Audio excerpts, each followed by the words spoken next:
بسم اللہ الرحمن الرحیم الحمد للہ الذی لم یزل عالما قدیرا سمیعا بصیرا الذی لا غایۃ لہ ولا کیفیۃ لہ ولا مثیل مثال لہ الذی من علینا اذ جعلنا من امت محمد المصطفى والصلاة والسلام على هادی الى صراط الحکمة والہدایۃ وختم النبوة وعلى آلہ واصحابہ اولي الصدق والکرم والوفاء کثیرا کثیرا الی یوم اللقاء اما بعد فاعوذ باللہ السمیع العلیم من الشیطان اللعین الرجیم بسم اللہ الرحمن الرحیم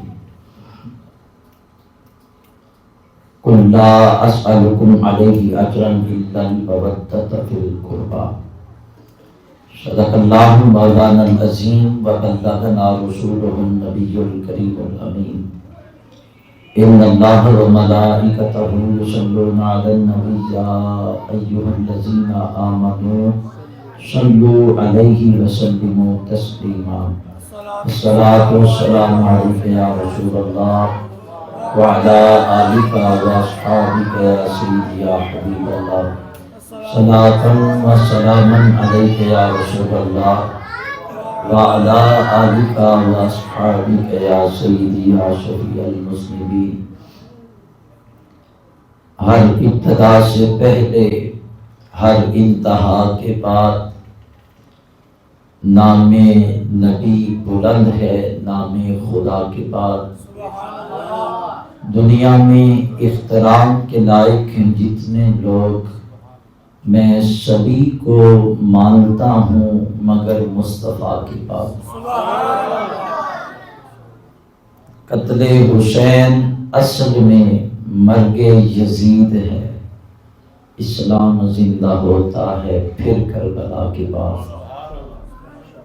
اللہ رب العزت جل مجدہ الکریم کی حمد و ثنا حضور نبی اکرم نور مجسم شفیع معظم قائد المرسلین خاتم النبیین امام الاولین والآخرین احمد مجتبی حضرت سیدنا و مولانا محمد مصطفیٰ صلی اللہ علیہ وآلہ واصحابہ وبارک وسلم کی بارگاہ اقدس و انور میں ہدیہ درود و سلام عرض کرنے کے بعد واجب احترام ذوی احتشام بزرگوں دوستوں ساتھیوں، آج میں اور آپ نواسہ رسول جگر گوشہ بطول جناب علی المرتضیٰ شیر خدا کے نور عین اہل سنت کے دل کا چین حضرت سیدنا امام علی مقام امام حسین رضی اللہ تعالی عنہ آپ کے ذکر خیر اور آپ کی محبت میں سجائی گئی اس محفل میں حاضر ہیں۔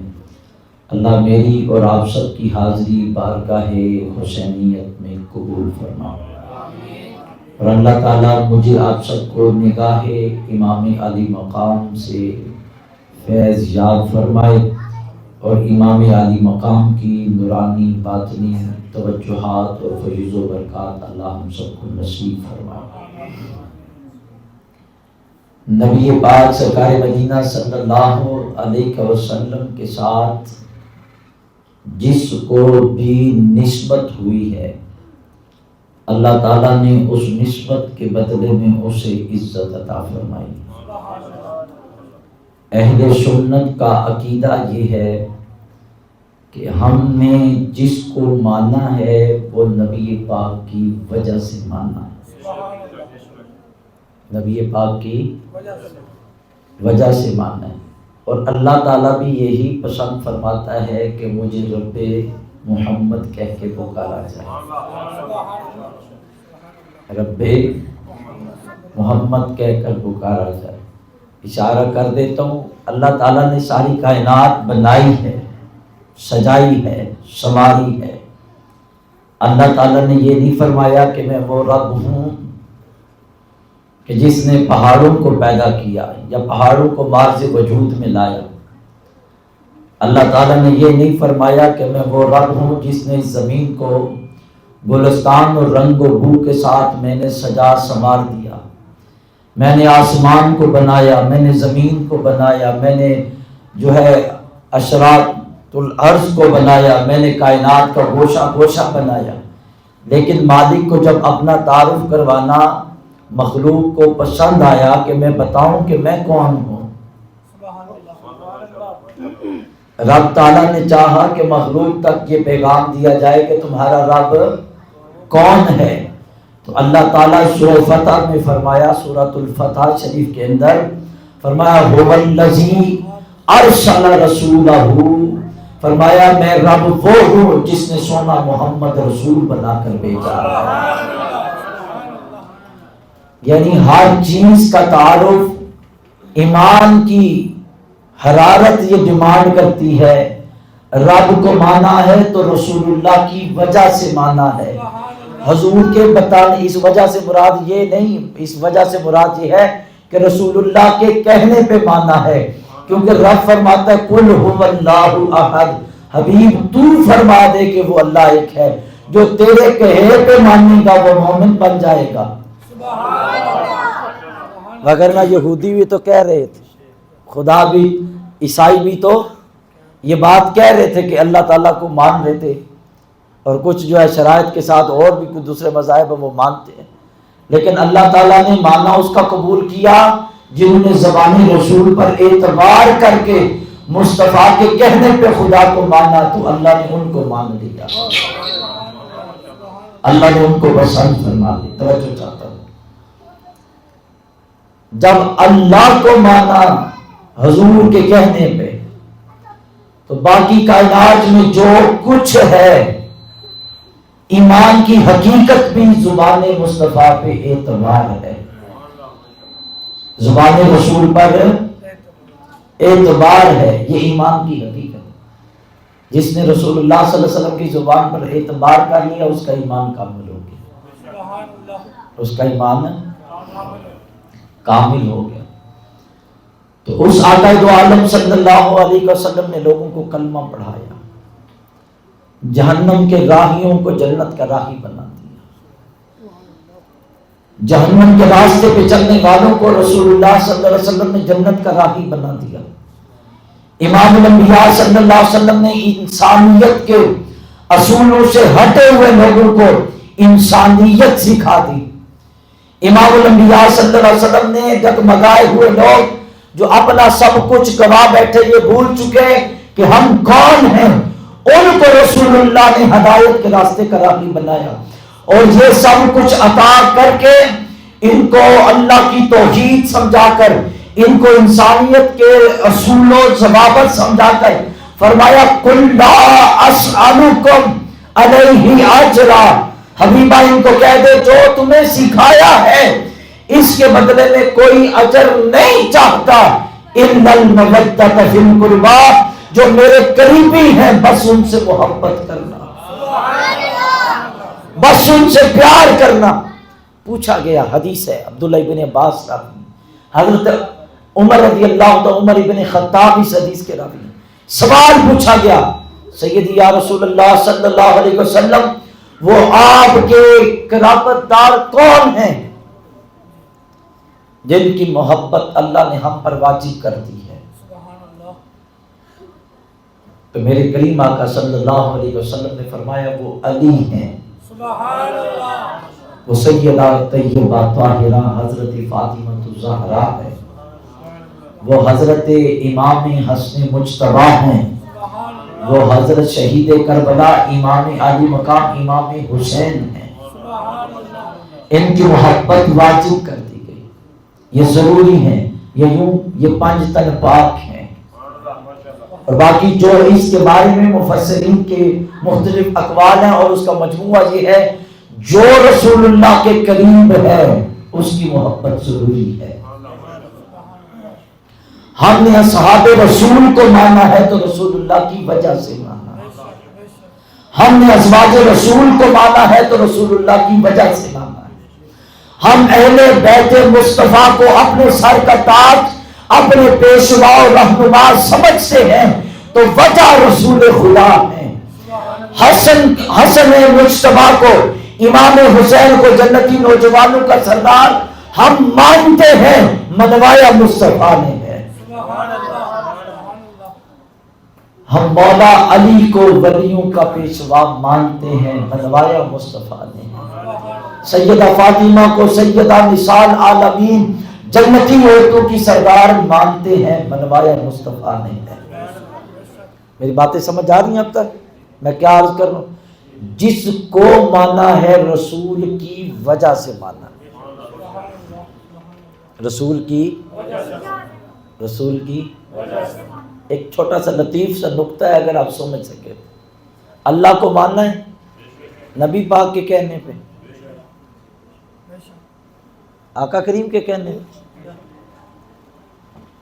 لوگ کیا ہو گیا، کس طرف اندھیروں میں ٹکڑے مارتی پھرتی ہے، مگر توجہ کرنے کی ضرورت ہے، جب رب کو وسیلہ مصطفیٰ کے بغیر نہیں مانا گیا، درمیان میں واسطہ ہے نا رسول، وسیلہ ہے نا حضور، تو جب رب تعالیٰ کو وسیلے سے مان رہے ہو تو باقی تو سب ہے ہی چھوٹا، باقی تو ہے ہی سب چھوٹا۔ کل محبوب تیرے کہنے پہ مجھے کہیں واللہ احد، تو فرما ان کو کہ وہ اللہ ایک ہے۔ جب تیری بولی سن کے، تیری مقدس زبان سے سن کے مجھے اللہ کہیں گے، ان کا اللہ کہنا قبول ہے۔ اگر حبیبہ تیرے کہنے پہ مجھے الہ مانیں گے تو قبول ہے، وگرنہ یہودی کہہ رہے تھے، عیسائی کہہ رہے تھے، وہ تو یہاں تک دعوے دار تھے، فرعون کہہ رہے تھے ہم تو اللہ سے محبت کرتے ہیں۔ محبوبہ ان کو کہو اللہ کی محبت بھی بغیر وسیلے کے نہیں ملے گی۔ مضمون سمجھیے گا، بغیر وسیلے کے نہیں ملے گی۔ انہیں کہو قل ان کنتم تحبون اللہ فاتبعونی، حبیبہ انہیں کہو پہلے غلام تیرے بنے، اللہ انہیں اپنا محبوب بنا لے گا۔ اب آپ تک کچھ میں پہنچانے کے قابل ہو گیا، کچھ میں آپ تک پہنچا سکا کہ اللہ تعالیٰ فرماتا ہے محبوبہ تیرے ہوں گے تو میرے ہوں گے، تیرے ہوں گے، بات یہاں تک سمجھ آئی ہے؟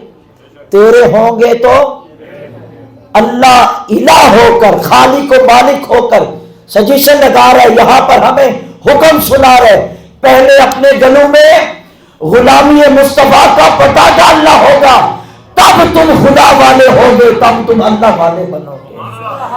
اللہ اللہ تب تمہاری قبول ہے جب تم غلام مصطفیٰ بنو گے، جب تمہارے دل میں عشق رسول ہوگی، چاہتے رسول ہوگی، اور تمہارے اندر محبت ہوگی اور تابعداری اتباع ہوگی تو تم اللہ والے ہوگے۔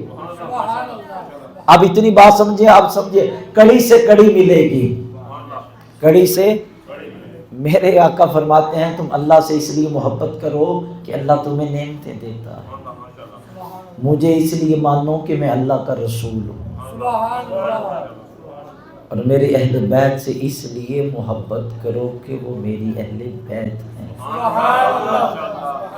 وہ میری۔ تھوڑی سی بات سمجھ آ رہی ہے میری آپ تک؟ اللہ فرماتا محبوبہ یہ تیرے بنیں گے تو میرے، حضور نے فرمایا میری آل کے بنو گے تو میرے، میرے حسین کو مانو گے تو میرے تک پہنچنا ہوگا، اور فرمایا میرے حسن کو ماننا پڑے گا، سیدہ زہرا پاک کو ماننا پڑے گا، حضرت مولا علی کو ماننا پڑے گا، اور فرمایا نبی کے گرامی کو ماننا پڑے گا۔ تو ہم نے جن کے کہنے پہ مانا، جنہوں نے ان باتوں کو کھولا، ان میں بریلی کا تاجدار امام احمد رضا خان تاجدار بریلی فرماتے ہیں ان کو کیسے؟ فرمایا ہم تو یوں کہیں گے کہ یا رسول اللہ تیری نسل پاک میں ہے بچہ بچہ نور کا، تو ہے عین نور تیرا سب گھرانہ نور کا۔ یا رسول اللہ یہ حسن پاک حسین پاک حضرت مولا علی سیدہ زہرا ان کا مقام ورال ورا ہے، ہمیں تو ہر سید زادہ ہی اپنا امام نظر آتا ہے، اپنا پیشوا نظر آتا ہے جس کی رگوں میں خون مصطفیٰ ہے۔ یہ بات یہ ہمیں امام احمد بن حنبل نے سکھایا ہے، اور ہمارا اہل سنت کا عقیدہ ہے، توجہ چاہتا ہوں، اہل سنت کا، اور یہ ہم نے عقیدہ خود نہیں گڑھا، یہ عقیدہ ہمیں حضرت عبداللہ ابن عباس نے سکھایا ہے۔ کوئی بندہ کعبہ شریف کا طواف کر رہا ہے اور اس نے احرام پہن رکھا ہے، احرام پہن رکھا ہے، اور طواف کرتے کرتے وہ رکن اور حجر اسود کے درمیان والی جو دیوار ہے جسے مستجاب کہتے ہیں، وہاں پہ آ کر وہ سجدہ کرتا، وہ وہاں آ کے اسے نماز کا وقت آ گیا، وہ نماز پڑھ رہا، نماز پڑھتے پڑھتے وہ سجدے میں چلا گیا۔ دیکھ رہے ہیں کتنی شان ہے، ایک حرم کعبہ حالت احرام، اور وہ دیوار جسے مصطفیٰ نے فرمایا یہ مستجاب، یہاں پر دعا مانگو گے تو 70,000 فرشتے آمین کہتے ہیں۔ وہاں پر وہ پہنچ کر نماز کا وقت ہو گیا، نماز شروع کر لی، وہ حالت سجدہ میں، اور اس سجدے کی حالت میں اس کے جسم سے روح کھینچ لی جائے۔ دیکھنے والوں نے کہنا واہ سبحان اللہ، اللہ کا ولی ہے بھائی، بڑی کرنی والا تھا۔ کعبے میں مطاف کے اندر، حرم کعبہ کے اندر، سامنے اس کے کعبہ تھا جو ہے وہ رکن اور حجر اسود کے درمیان کھڑا ہے، اور حالت احرام میں کھڑا ہے، اور جو ہے وہ نماز پڑھ رہا تھا، حالت سجدہ تھی، جسم سے اس کے روح کھینچ لی۔ واہ واہ اللہ کا ولی ہے۔ مگر جناب عبداللہ ابن عباس کہتے ہیں لوگوں اب دیکھا جائے گا اگر اس کے دل میں محبت اہل بیت رسول ہوگی۔ اور آج کے کسی مولوی کی بات نہیں میں کر رہا، میں اس کی بات کر رہا ہوں جسے حبر الامہ کا خطاب میرے نبی نے دیا، وہ اس امت کا پہلا مفسر قرآن ہے، وہ جناب سیدنا عبداللہ ابن عباس کہتے ہیں دیکھا جائے گا آل مصطفیٰ سے محبت کرتا ہے، آل مصطفیٰ سے پیار کرتا ہے، آل مصطفیٰ سے چاہت و ارادت رکھتا ہے، نبی پاک کی اولاد کو اپنے سر کا تاج سمجھتا ہے۔ اگر سمجھتا ہے تو سبحان اللہ، اگر اس کے دل میں محبت مصطفیٰ نہیں، اگر اس کے دل میں آل رسول کا پیار نہیں، اگر اس کے دل میں ارادت آل رسول نہیں ہے، سنو فرمایا وہ مرا اور کتا مرا ایک برابر ہے۔ اگر بات سمجھ، یہ عقیدہ ہے اہل سنت کا، یہ عقیدہ ہے، نظریہ ہے اہل سنت کا۔ اہل سنت کے عقیدے ہوائی نہیں ہیں، ہوائی ہمارے ہاں جس کے دل میں اہل بیت رسول کی محبت نہیں ہے، چاہے وہ کعبے میں ہو، چاہے وہ کعبے میں ہو، چاہے وہ کعبے کا خدمت گزار ہی کیوں نہ ہو، اگر محبت اہل بیت رسول سے سینہ خالی ہے تو وہ سینہ عند اللہ قبول نہیں، وہ سینہ کبھی بھی محبت مصطفیٰ کا مدینہ نہیں بن سکتا ہے۔ اب پیچھے چلیے، پھر پڑھیے کہ محبت رسول تک جانے کے لیے نبی کے اہل بیت کی محبت ضروری ہے، اور پھر صرف اہل بیت ہی کی محبت ضروری نہیں۔ میری بات سمجھ میں آ رہی ہے آپ کو؟ صرف اہل بیت اطہار کی ہی محبت ضروری نہیں ہے، یہ نہیں ہے کہ اپنی مرضی کا دین مان لو اور باقی چھوڑ دو، جسے ہمارے کہتے ہیں کہ میٹھا میٹھا ہم اب کڑوا کڑوا تو نہیں، جب نبی کو ماننا ہے تو نبی کی ساری مانو، جب نبی پاک کو ماننا ہے تو نبی پاک کی ساری مانو۔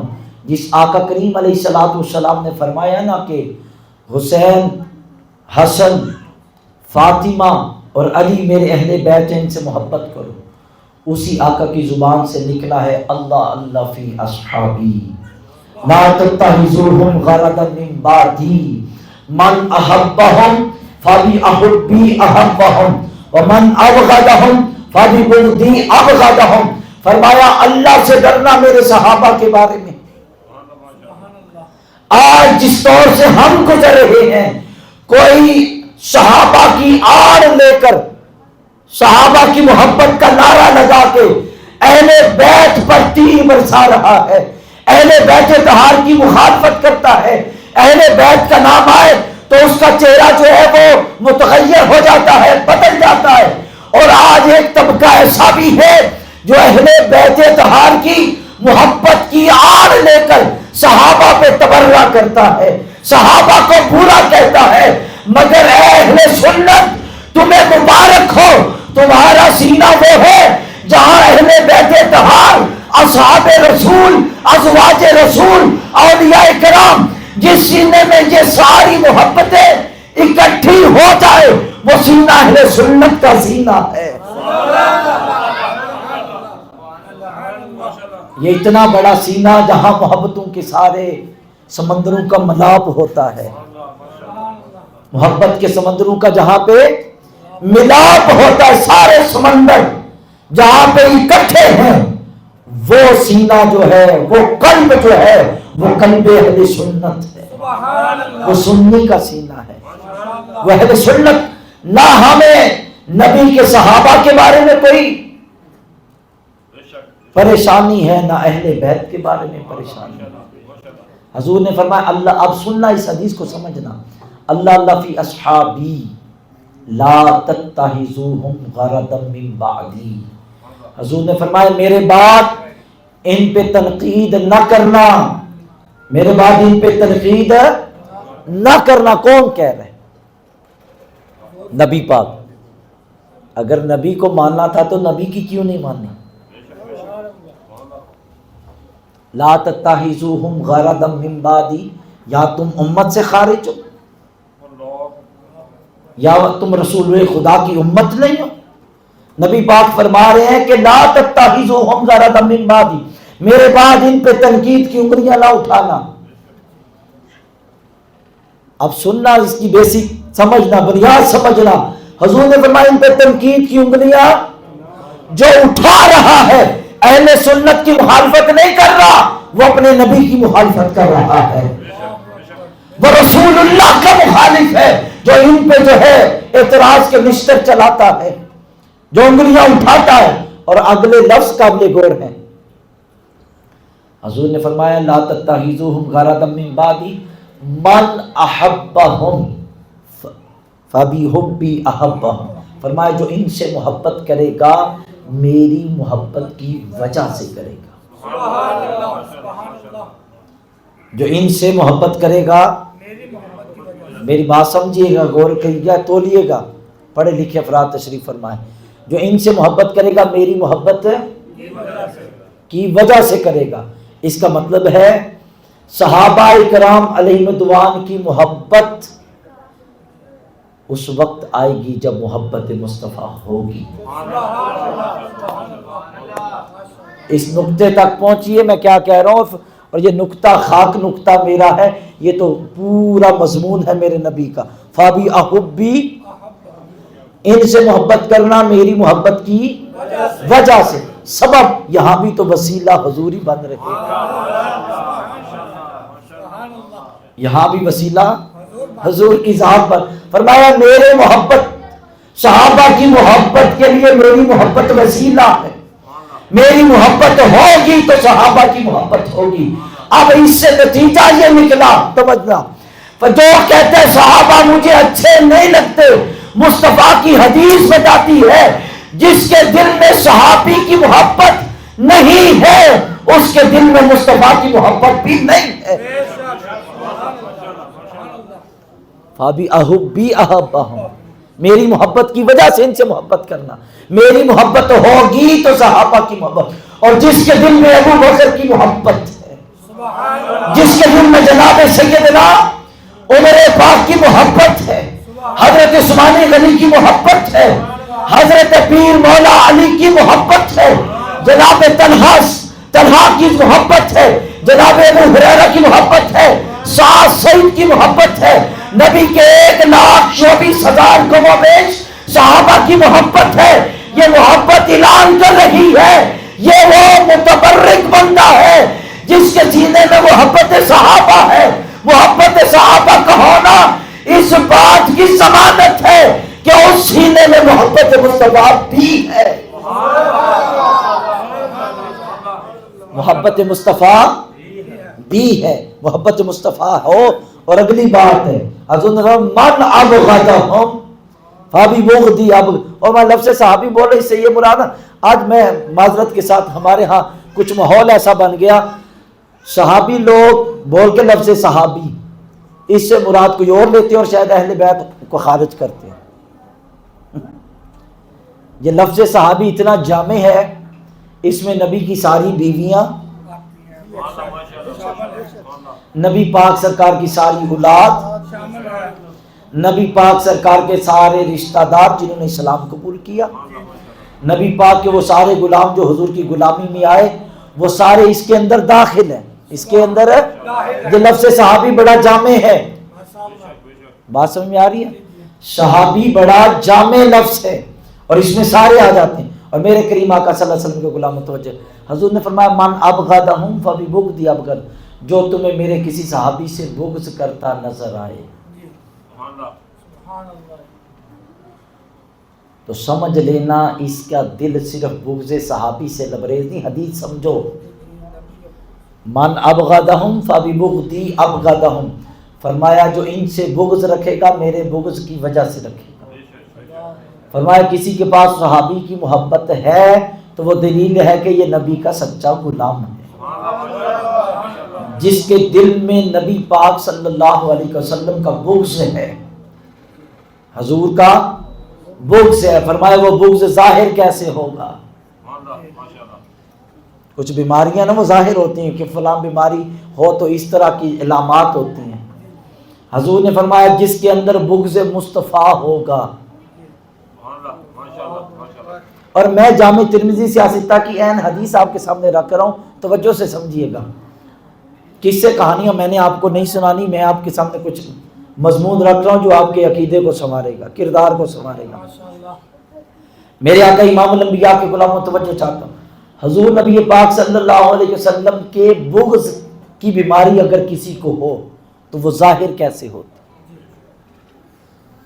عام طور پہ اللہ تعالی ہم سب کی حفاظت فرمائے. کسی کو شوگر ہو جائے تو شوگر جب کبھی عروج کو پہنچ دیا تو وہ اپنی ایک علامت وہ ایک پھوڑے کی شکل میں ظاہر ہوتی ہے.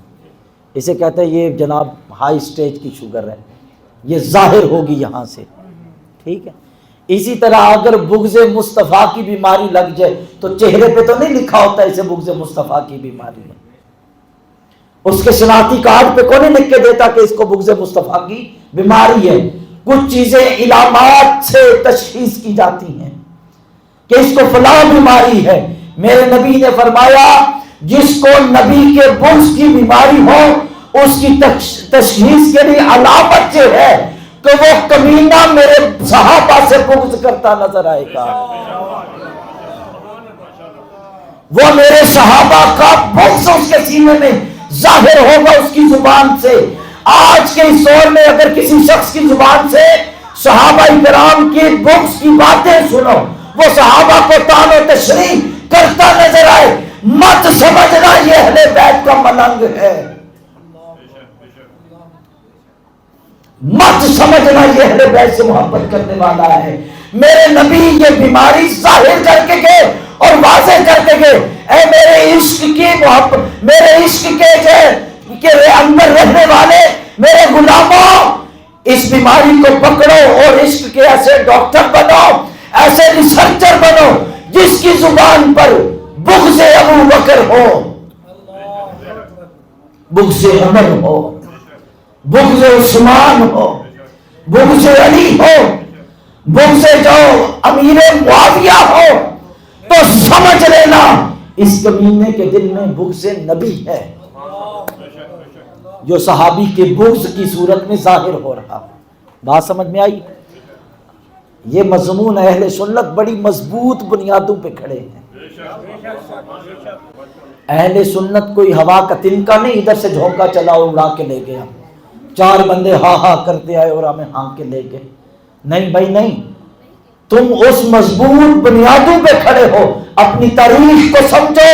یہ اتنی مضبوط بنیادیں تھیں تو تبھی اسی جماعت میں داتا علی حجویری کھڑا نظر آتا، تبھی اسی جماعت میں 90 لاکھ لوگوں کو راز توحید و رسالت سمجھانے والے خواجہ معین الدین چشتی اجمیری کھڑے نظر آتے ہیں، لاکھوں سینوں کو راز ولایت سمجھانے والی شخصیت حضرت شیخ عبد القادر جیلانی 11ویں والا پیر کھڑا نظر آتا ہے۔ ان میں ہی تمہیں کائنات، اب سارے چھوڑو دور جاتے کیوں ہیں، ایک مہر علی ہی کتنا بھاری ہے، مہر علی ہی کتنا بھاری ہے۔ ہم اہل بیت کو بڑی تسلی سے، بڑی ادب سے، بڑے پیار سے مانتے ہیں، اور کیونکہ یہ اس عقیدے کے سارے پیشوا رہنما ان کا تعلق ہم سے ہے۔ اب اسی ایک نشست میں سب کچھ بیان نہیں کر سکتا، وگرنہ میں نے ایک شروع کیا ہوا ہے سلسلہ کے 12 اماموں کی شان کو بیان کرنا، اس میں سے کچھ کر رہا ہوں، اور اس میں یہ سب کے سامنے رکھ رہا ہوں کہ یہ کون تھے، کیا پڑھاتے تھے، اور ان کے شاگرد کون ہیں۔ کون تھے، کیا پڑھاتے تھے، اور ان کے شاگرد کون ہیں، اور جتنے بھی امام گزرے ہیں وہ سب کے سب اہل سنت ہیں، سب کے سب اہل سنت ہیں۔ ہم تو سیدزادوں کو بڑے کھلے دل سے مانتے ہیں۔ وہ حضور پیر میر علی شاہ صاحب رحمۃ اللہ تعالیٰ علیہ کے جد اعلیٰ جس وقت ہجرت کر کے گودڑا شریف آئے نا، تو آپ کے جو جد اعلیٰ پیر میر علی شاہ صاحب کی، تو وہ قریبی ایک دربار بنا ہوا تھا جو کسی اور عقیدے سے تعلق رکھتا تھا، تو ان کے نذرانے جو ہے وہ کم ہو گئے، لوگ نہیں جانے لگے، تو وہ شاہ صاحب کے پاس آنے لگے، تو اس نے کہنا شروع کر دیا یہ جو نئے آئے ہیں یہ سید ہی نہیں، یہ نبی پاک کی اولاد ہی نہیں ہے۔ تو خیر وہ کچھ لوگ آئے، انہوں نے آ کے حضرت پیر میر علی شاہ صاحب رحمۃ اللہ کے جو جد اعلیٰ ان سے کہا کہ وہ کہتا ہے، وہ والا شاہ کہتا ہے کہ آپ سید نہیں ہیں، تو آپ کیا کہتے ہیں؟ آپ نے فرمایا ہم ہموں سے شناختی کارڈ دیں یا جیب سے کوئی پرچہ نکال کے دیں کہ ہم سید ہیں، اسے کہ تحقیق کر لیں ہم سید ہیں۔ ایک دن وہ شاہ جس کو مخالفت تھی وہ پیر میر علی شاہ صاحب رحمۃ اللہ تعالیٰ علیہ آپ کے جد اعلیٰ کے پاس آ گیا، اور بڑا بھاری برکم، اس کی تفصیل ہے پوری مہر منیر کے اندر، پیر صاحب کی کتاب ہے، وہ بھاری برکم، وہ آ کے کہتا جی آپ سید ہی نہیں ہیں، آپ سید ہی نہیں ہیں۔ توجہ چاہتا ہوں بھائی، کہا کہ آپ پیر میر علی شاہ صاحب کے جد اعلیٰ کہتے ہیں ہم سید ہیں، وہ کہتا ہے پروف کیا ہے؟ فرمایا کو کاغذات تو ہم ساتھ لے کے کوئی نہیں پھر رہے کہ ہم سید ہیں، کہ تجھے جو ہے شجرہ نسب سکھائیں۔ آج بھی وہ گولڑا شریف کے جو سادات ہیں ان میں سے اکثر جو ہے نا وہ تنکوں کی بنی ہوئی ٹوپی اپنے سر پہ رکھتے ہیں، تو وہ جو جد اعلیٰ تھے پیر میر علی شاہ صاحب کے، انہوں نے اپنے سر کی ٹوپی وہ تنکوں کی بنی ہوئی زمین پہ رکھ دی۔ فرمایا تم تو سید ہو نا، ہم نہیں ہیں۔ توجہ چاہتا ہوں، ہم نہیں ہیں تم تو ہو نا؟ کہتا ہاں۔ فرمایا تو یہ میرا دعویٰ ہے کہ میں سیدہ زہرا پاک کا بیٹا ہوں، میں ان کا شہزادہ ہوں، تو میری ٹوپی کو زمین سے اٹھا۔ اس نے کہا یہ تنکوں کی بنی ہوئی ٹوپی، وہ شاہ صاحب بھاری برکم وہ آیا، وہ آ کر اس نے وہ ٹوپی کو ہاتھ ڈالا، پوری قوت کے ساتھ جب اٹھانی چاہی تو ٹوپی نہ اٹھی، تو شاہ صاحب پیچھے سے آواز دیتے ہیں اپنے ساتھ جتنے کرندے مرید لے کے آیا ہے وہ بھی ملا لے، سارے پیر مرید مل کے زور لگاؤ شاید یہ ٹوپی اٹھا سکو۔ وہ صاحب نے مل کر زور لگایا، پیچھے سے شاہ صاحب فرمانے لگے سن یہ سیدہ زہرا کے بیٹے کی ٹوپی ہے، یہ سچے سید کی ٹوپی ہے، کائنات کے 14 طبقوں پہ باری ہے۔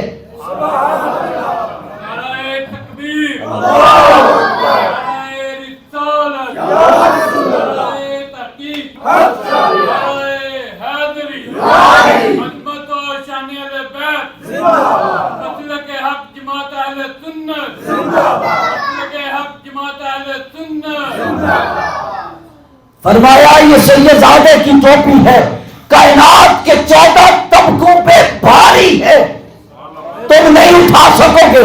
حیران ہو کر دیکھنے لگا۔ اب میرا سوال آپ کی گود میں ہے، آپ کے ذہن میں رکھنا چاہتا ہوں، صدیاں بیت جانے کے بعد گولڑے کے مضافات میں جو ہے اسلام آباد کے مضافات میں گولڑا کی سرزمین پر بیٹھا سیدزادہ زمین پہ ٹوپی رکھے، وہ کائنات کے 14 طبقوں میں باری ہو جائے تو میں وہاں آپ کے سامنے کیا شان دستار مولا علی بیان کر سکتا ہوں؟ میں آپ کے سامنے کیا اہل بیت اطہار کی جو ہے عظمت کو بیان کر سکتا ہوں؟ واللہ ان کی عظمت یہ ہے کہ ان کی عظمت خدا بیان کرتا ہے۔ اگر آپ سمجھ پائیں جملہ، ان کی عظمت یہ ہے، ان کی عظمت خدا بیان کرتا، ان کی عظمت یہ کعبۃ اللہ۔ اللہ مجھے آپ سب کو وہاں کی زندگی میں بارہا مرتبہ با ادب حاضری نصیب فرمائے۔ تعمیر کس نے کیا تھا؟ حضرت ابراہیم علیہ السلام، حضرت اسماعیل علیہ السلام نے تعمیر کی۔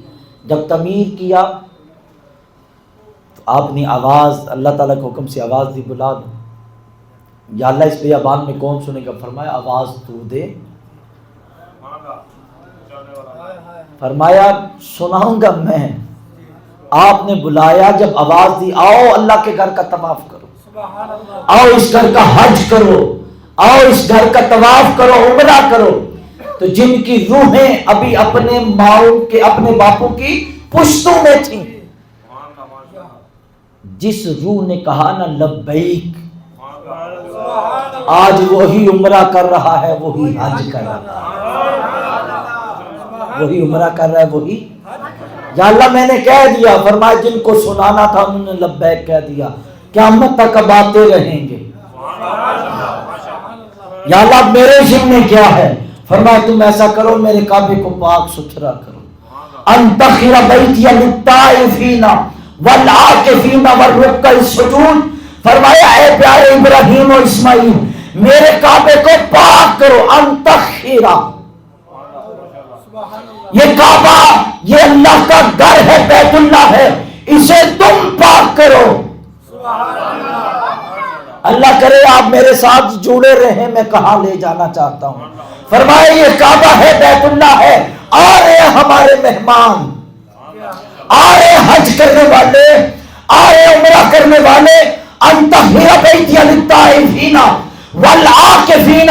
فرمایا یہ طواف کرنے والوں کے لیے، رکوع و سجدہ کرنے والوں کے لیے، یہاں پر اعتکاف کرنے والوں کے لیے میرا گھر پاک کرو، میرا گھر پاک کرو۔ اپنے گھر کو پاک کروایا خلیل اللہ سے، اپنے گھر کو پاک کروایا جو ہے سبیح اللہ سے۔ جب نبی کے گھر میں، جب میرے آقا کے گھر میں شہزادے آ گئے، حضور کی شہزادیاں آ گئیں، حضور کی اولاد آ گئی، تو فرمایا کہ نہیں، ابو بکر تم پاک کرو، عمر تم پاک کرو، عثمان تم پاک کرو گے، علی تم پاک۔ فرمایا نہیں نہیں، فرمایا سن لو کائنات والوں، انما یرید اللہ لیذھب عنکم الرجس اہل البیت ویطہرکم تطہیرا۔ کعبہ بیت اللہ پاک کریں گے ابراہیم اور جناب اسماعیل، اور فرمایا اے حبیبہ تیرا گھر میں خدا پاک کر دوں گا۔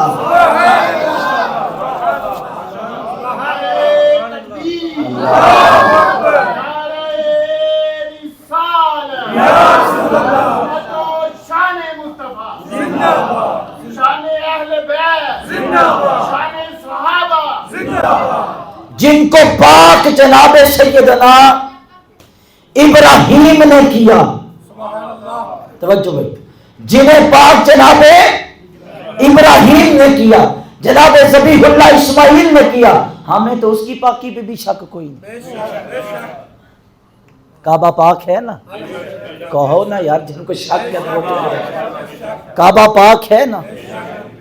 اب مجھے ایک جملہ کہنا ہے، جملہ کہنا، اور میں ذمہ داری سے کہہ رہا ہوں۔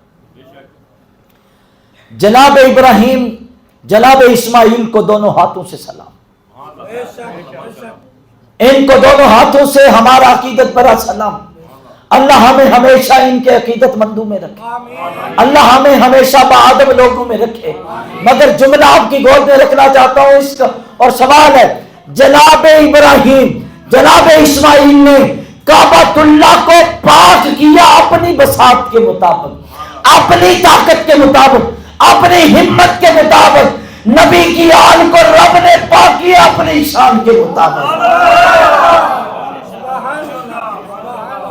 جس کے اندر جتنی ہمت ہے اس نے وہ کرنا ہے۔ جناب ابراہیم نے بیت اللہ پاک کیا، اس کی پاکی پہ بھی کوئی شک نہیں، مگر مزہ پھر بھی تو تھوڑا ڈیفرنٹ تو ہے نا۔ جناب ابراہیم کا پاک کرنا اور ہے، اللہ کا پاک کرنا اور ہے۔ ابراہیم کعبے کو پاک کریں تو وہ اتنا معزز ہے، وہ پتہ ہے کتنا معزز ہے، کعبۃ اللہ کتنا معزز ہے، کتنی عزت والا ہے۔ میرے نبی پاک سرکار مدینہ صلی اللہ علیہ وسلم نے کعبہ شریف کا طواف کیا، اور کعبہ شریف کی دیوار کے پاس آ کر حضور فرمانے لگے، کعبہ تیری بڑی شان ہے، کعبہ تیری بڑی عزت ہے، کعبہ تیرا بڑا مقام ہے، لوگ تیرا طواف کرتے ہیں اور لوگ تیری طرف منہ کر کے سجدے کرتے ہیں، مگر کعبہ غور سے سن، جس میرے غلام نے سچے دل سے کلمہ پڑھا اور میری غلامی میں آ گیا، اس کی عزت تو تجھ سے کہیں زیادہ ہے، تجھ سے کہیں زیادہ ہے کعبہ تجھ سے، اس کی عزت جو میری غلامی میں آ گیا، جس نے کلمہ پڑھ لیا۔ اچھا، کعبہ کی بڑی عزت ہے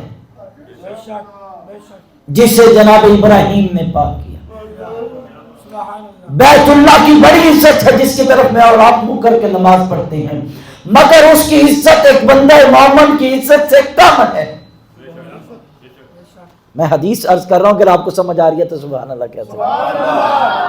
میں بڑی خاص باتیں آپ سے کر رہا ہوں، میں چاہتا تو آپ کو بھی تھوڑی دیر کے ادھر ادھر کے قصے سناتا، میں بھی گھر چلا جاتا، لیکن بات سمجھیے گا، یہ قیمتی موتیں ہیں، اپنے سینے میں ان کو جگہ دیجیے۔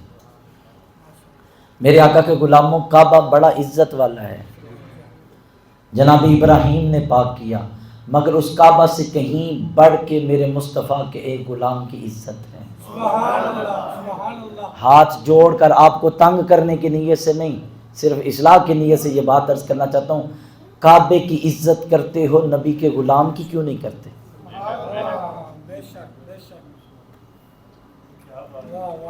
کسی مومن کو گالی نکالتے وقت سوچا ہے تم نے اس کی کعبے سے زیادہ عزت ہے؟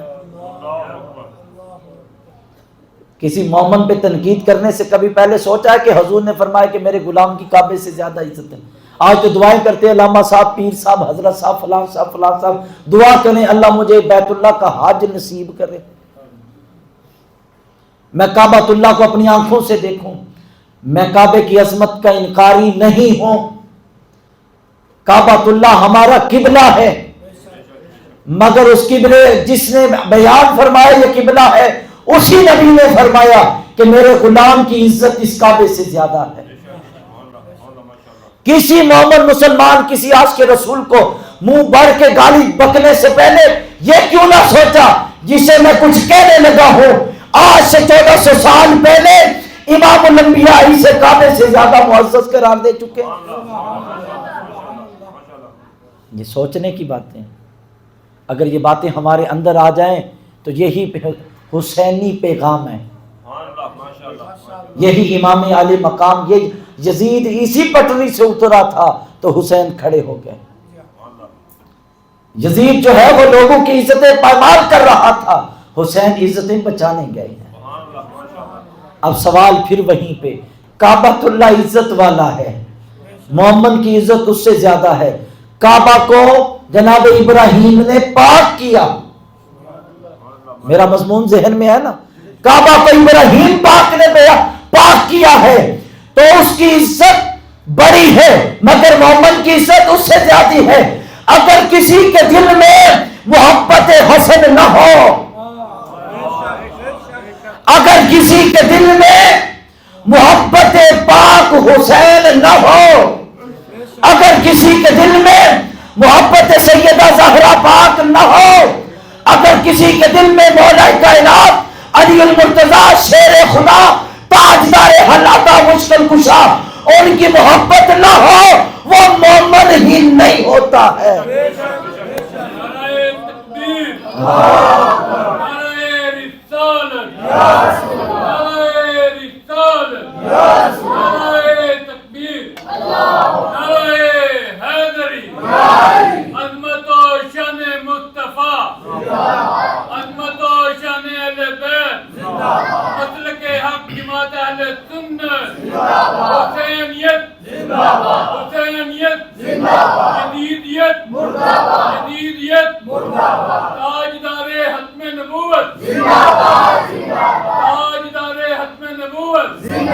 توجہ چاہتا ہوں دوستان کی وقار، جس کے دل میں ان احباب کی محبت نہ ہو وہ مومن نہیں ہے، وہ مومن بات سمجھیے گا، مومن نہیں ہے۔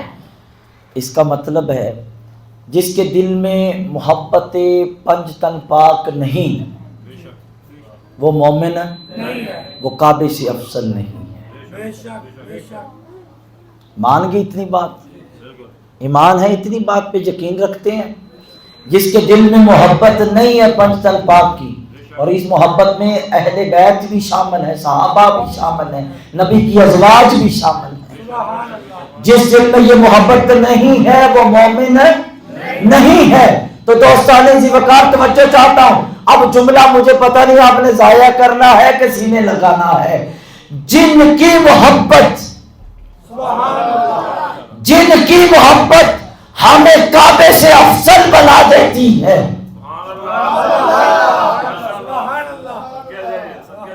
اللہ کرے سمجھ پائیں، جن کی محبت ہمیں کعبے سے، اللہ ہمیں کامل محبت عطا فرمائے، جن کی محبت انسان کو بیت اللہ سے افضل بنا دیتی ہے، جن کی محبت انسان کو کعبۃ اللہ سے افضل بنا دیتی ہے، نہ جانے ان کے مقام خدا جانے یا مصطفیٰ جانے،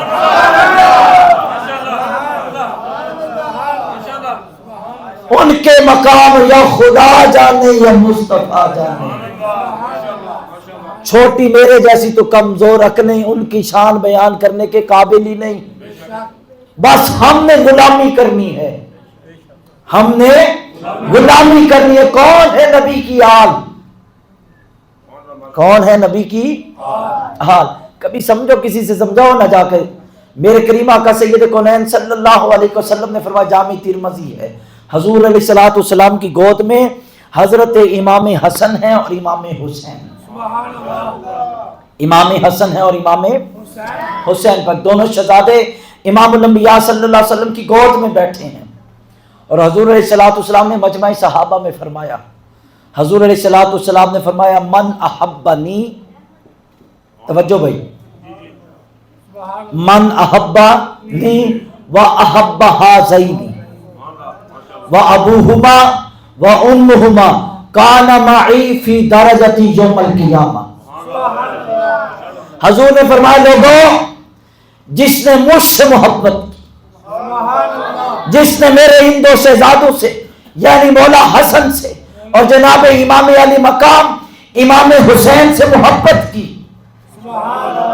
اور فرمایا جس نے ان کے بابا جان حضرت مولا کائنات علی المرتضیٰ شیر خدا ان سے پیار اور محبت کیا، فرمایا جس نے ان کی امی جان سیدہ طیبہ طاہرہ مومنہ صادقہ زاکیہ محدثہ مفکرہ حضرت سیدہ بی بی زہرا سلام اللہ علیہا جس نے ان سے محبت کی، کان معی فی درجتی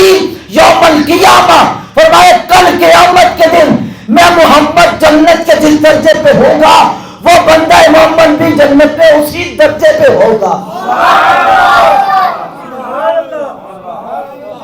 وہ بندہ مومن بھی کل قیامت کے دن اسی درجے پہ ہوگا. کس نے کہا؟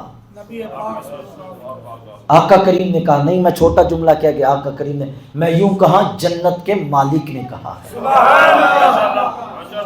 جنت کے مالک نے یہ فرمایا ہے. جنت میں اونچے مقام کے متلاشیوں, جنت کی چاہت رکھنے والوں, جنت کے جو ہے چاہت میں تسبیحاں پھیرنے والوں, جنت کی چاہت میں رات کو اٹھ کے رونے والوں, سسکیاں کرنے والوں, آجو در حسین پہ, آجو در حسن پہ, آجو در زہرا پہ, آجو در جناب مولا علی میں, ان کی محبت تمہیں جنت کے اعلیٰ درجے عطا فرما دے گا. آؤ تو صحیح جملہ کہوں اگر سمجھ آئے. جن کے بچوں کی محبت جنت کے اعلیٰ درجے دیتی ہے, جن کے بچوں کی محبت جنت کے اعلیٰ درجے دیتی ہے, اس آقا کریم کی اپنی عظمتوں کا عالم ہے. کبھی ان سے تعلق بنائیں تو صحیح, کبھی پیار کریں تو صحیح, ان کے در پہ آئیں. اور میں ایک مشورہ دوں آپ کو, قبول کر لیں گے؟ اور میں آپ کو مشورہ دے رہا ہوں, قبول کر لیں. میں ممبر کی ذمہ داری سمجھ کے ادا کرنے لگا ہوں. آپ تک یہ میسج رکھنا چاہتا ہوں, اپنے سینے کشادہ کریں, اپنے سینوں کو وسعت دیں. ان میں کبھی بھی بغض اہل بیت رسول نہ آئے, اس میں کبھی بھی بغض اہل صحابہ کرام علیہ رضوان نہ آئے, اس میں کبھی بھی بغض ازواج رسول نہ آئے, اس میں کبھی بھی زمانے کے ولیوں کی عظمت کی جو ہے بغض نہ آئے. آج اس طرح کے وائرس پھیل رہے ہیں. ولی کا مقام ہی بڑا عجیب ہوتا ہے, ہر بندہ نہیں پہچان سکتا. وہ سالوں پہلے حضرت شیخ فرید الدین عطار یہ فیصلہ کر چکے, فرمایا ولی کو عام بندہ نہیں پہچانتا, ولی را ولی نہیں شناسد, ولی کو ہمیشہ ولی ہی پہچانتا ہے. ولی کو رک کے ایک بات عرض کروں, ولی بنتا کیسے؟ داتا صاحب ولی ہیں, غوث پاک ولی ہیں, خواجہ معین الدین چشتی اجمیری ولی ہیں, حضور پیر مہر علی شاہ صاحب ولی ہیں, حضرت خواجہ پیر سیال لجپال آپ ولی ہیں. یہ سارے مشہور ولی اور بھی ہیں, یہ سارے ولی ہیں. فیصلہ کبھی پوچھا ہی ہے کیسے ہم عام رہے یہ ولی ہو گئے؟ سمجھ آ رہی ہے کوئی نہیں؟ ہم عام ہیں یہ ولی ہو گئے. ولی کیسے بنتا ہے؟ ایک ولی نے یہ عقدہ کھولا, ایک ولی نے یہ راز کھولا, ولی نے راز کھولا, اور اس ولی کا نام ہے جو ہمارے بر صغیر میں اتھینٹک, جو ولیوں کی ولایت میں سند کی حیثیت رکھتا ہے, اس کو حضرت مجدد الفسانی شیخ احمد سرہندی فاروقی کہتے ہیں. سلسلہ عالیہ نقشبندیہ مجددیہ کے پیشوا ہیں, اور ان کے آج بھی مکتوبات معرفت کے خزانوں سے بھرے پڑے ہیں. وہ حضرت مجدد الفسانی شیخ احمد سرہندی فاروقی فرماتے ہیں, لوگوں حقیقت یہ ہے کائنات میں جتنے ولی بنے ہیں وہ سارے نگاہ مولا علی سے بنے ہیں. نگاہ مولا علی سے بنے. اور یہی بات صاحب تفسیر مظہری حضرت قاضی ثناء اللہ پانی پتی رحمۃ اللہ تعالی علیہ, مشہور زمانہ تفسیر قرآن ہے, اس کے اندر انہوں نے لکھا کائنات میں جتنے ولی بنے ہیں نگاہ مولا نگاہ مولا علی سے بنے ہیں. میری پچھلی بات بھول تو نہیں گئے؟ ولی را ولی می شناسد, ولی کو ولی پہچانتا ہے. اور یہ جو ولی بنے ہیں وہ نگاہ مولا جو بھائی پاک علی سے محبت کرنے والے بیٹھے ہو، ذرا جاگ کے میری بات کو سمجھنا میں کیا کہنا چاہتا ہوں۔ ولی کو ولی جانتا ہے، پہچانتا ہے، اور جتنے ولی بنے ہیں وہ نگاہ مولا علی سے بنے ہیں۔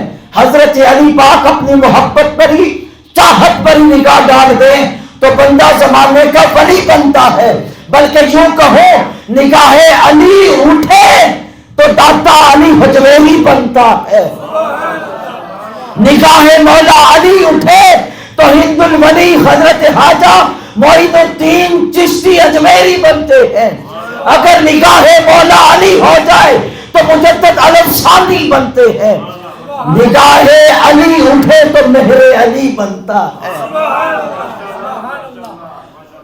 تو جس علی کا شکار، علی کی نگاہ کا شکار ہونے والے، اللہ کرے سمجھ آ جائے۔ آج بندے پاگل ہو گئے، ذہنی توازن کھو بیٹھے، اے جی بابے تو شے کوئی نہیں۔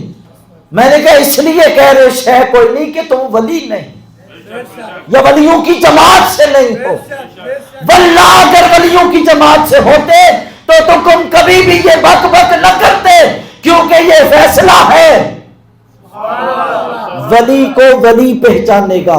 سوال ہے میرا آپ سے، نگاہ علی سے فیض لینے والا ولی، اس ولی کو عام بندہ نہیں پہچان سکتا، جو بندہ نگاہ علی سے بنے والے ولی کو نہیں پہچان سکتا وہ علی کو کیا پہچانے گا؟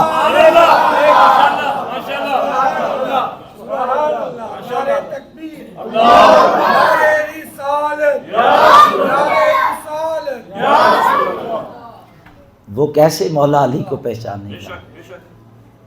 الوالد سر لابیہ، حضور نے فرمایا بیٹا باپ کا راز ہوتا ہے، بیٹا باپ کا راز ہوتا ہے۔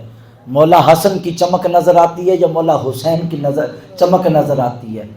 تو یہ چمک علی کی چمک ہے، یہ چمک سیدہ زہرا کی چمک ہے، اور ان کو چمکایا ہے مصطفیٰ نے، ان کو چمکایا ہے مصطفیٰ نے، میرے آقا کریم نے چمکایا ہے، یہود نہیں چمکے، ایویں نہیں بریلی والے نے کہہ دیا تھا کہ چمک تجھ سے پاتے ہیں سب پانے والے، میرا دل بھی چمکا دے، چمکانے والے مصطفیٰ چمکاتے ہیں۔ کچھ رابطہ تو کرے، تعلق تو بنائے۔ میرے کریم آقا صلی اللہ علیہ وسلم کے غلاموں، میں اپنی بات کو سمیٹتا ہوں۔ یہ کربلا کے میدان میں جو کچھ چمک دمک نظر آ رہی ہے، یہ تربیت سیدہ، وہ اقبال بڑے بڑے مولویوں کو باتیں سمجھ نہیں آئیں، آج کی بڑی بڑی داڑیوں کے پیچھے آج بھی ابھی مل کے فیصلہ کرتے ہیں، یا اللہ جن کو یزید پسند ہے کل وہ یزید کے ساتھ بھیج دینا، جو حسین کو پسند کرتے ہیں انہیں حسین کے ساتھ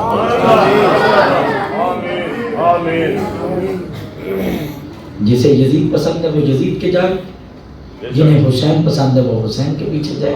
اور یہ تو حضور نے فرمایا ہوا ہے، توجہ ہے، حضور نے فرمایا جو جس سے محبت کرتا ہے کل قیامت کے دن اسی کے ساتھ ہوگا۔ تمہیں حسین پسند ہے، حسین جنتی نوجوانوں کے سردار ہیں،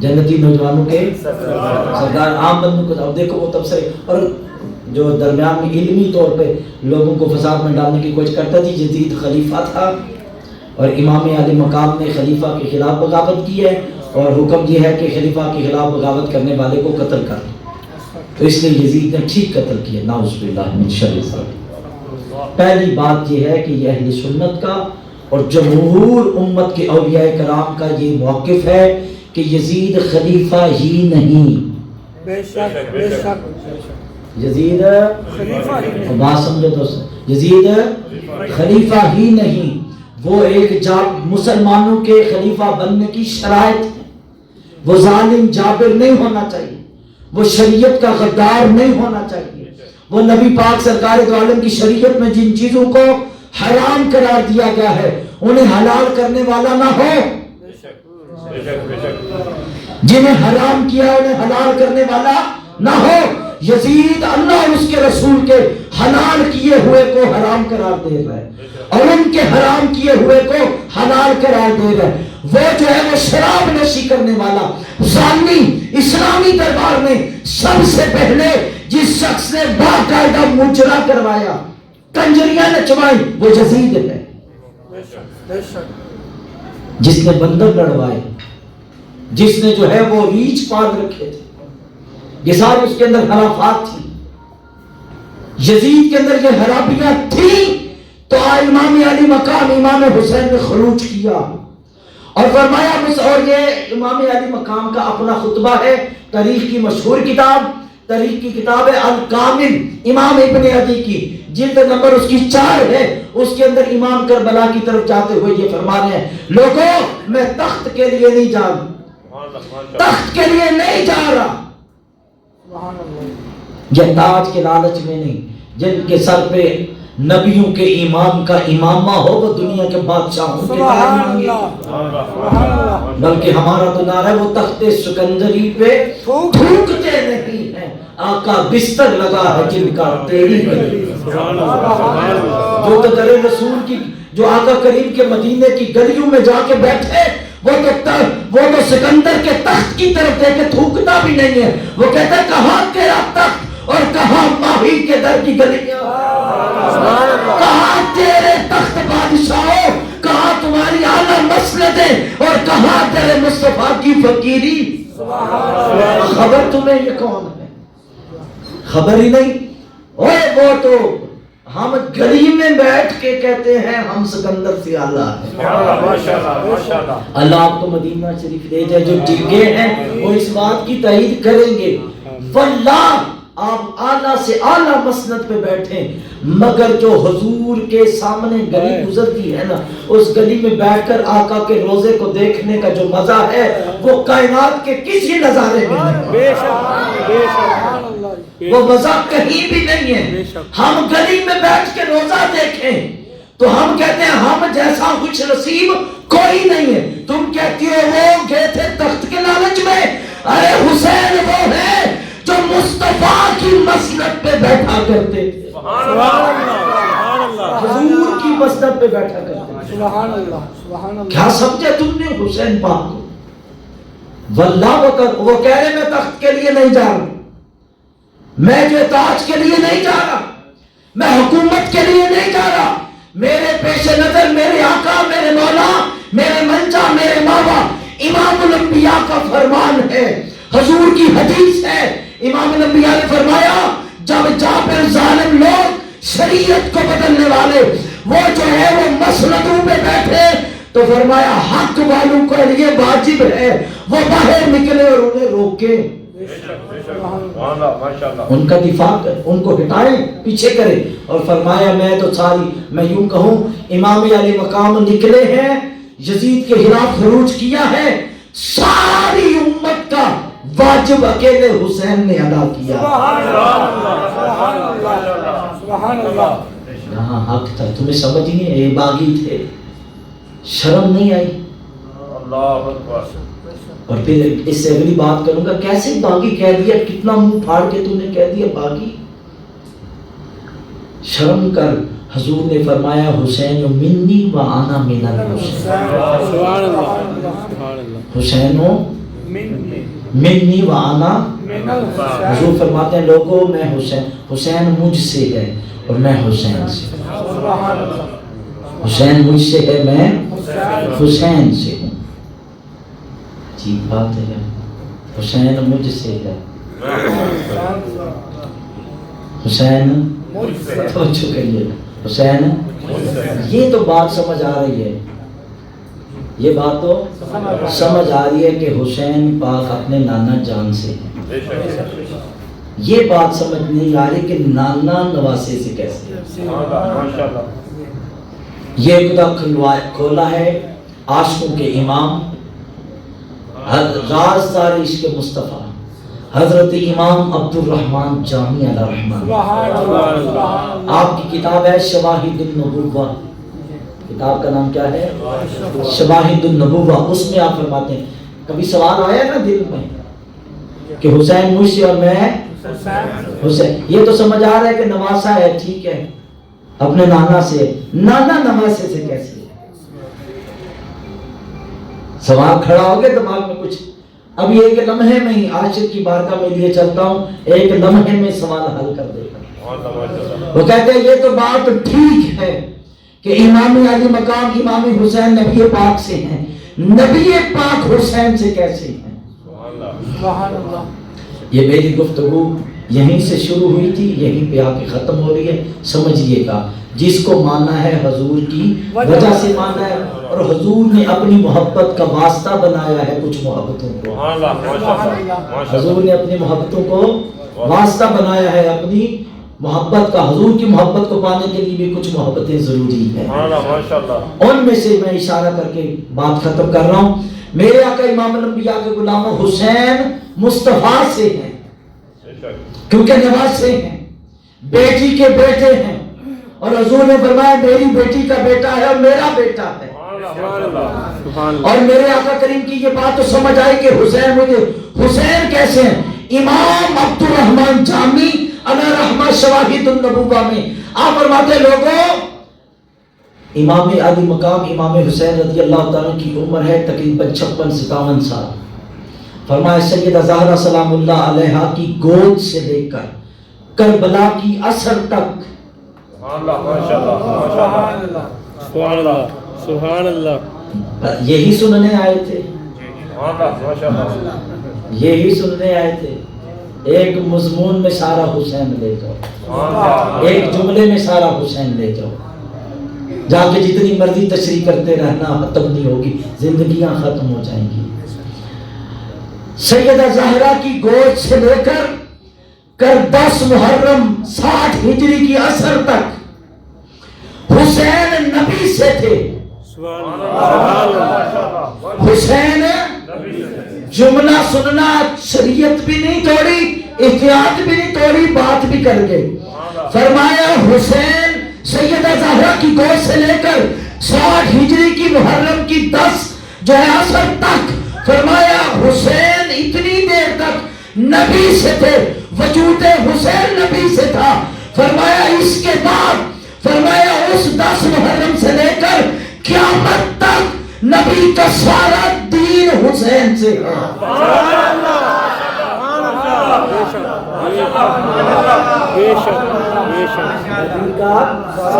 میں یہ جملہ کہہ رہا تھا کہ جو صاحب علم جو درس میں پڑھا دل ٹک ٹک کر رہے. اب کیا چول مارے گا ہم چول تب مارے جب ہم کسی چول کے پاس جاتے ہیں. ہم نے تو یہ باتیں اللہ کے ولیوں سے سیکھی. میں آپ کی بات کہہ رہا ہوں، بڑی وثوق سے کہہ رہا ہوں. شواہد النبوہ میں امام عبد الرحمن جامی نے فرمایا ہے. آپ فرماتے ہیں کہ لوگوں اس کے بعد کربلا سے لے کر آج تک دین ہے تو وہ وجود حسین کا صدقہ ہے. اب سمجھ آئے گی شاہ ہست حسین، بادشاہ ہست حسین، دین ہست حسین، دین بنا ہست حسین، سرداد نداد دست در دست یتیم حقہ کے بنائے لائے گا. اللہ تعالیٰ مجھے آپ سب کو ان مقدس ہستیوں کے مقامات کو جاننے پہچاننے کی توفیق عطا فرمائے. اللہ تعالیٰ ان کے دامانی کرم سے ہم سب کو وابستہ رکھے. وما علیہ الا البلاغ المبین.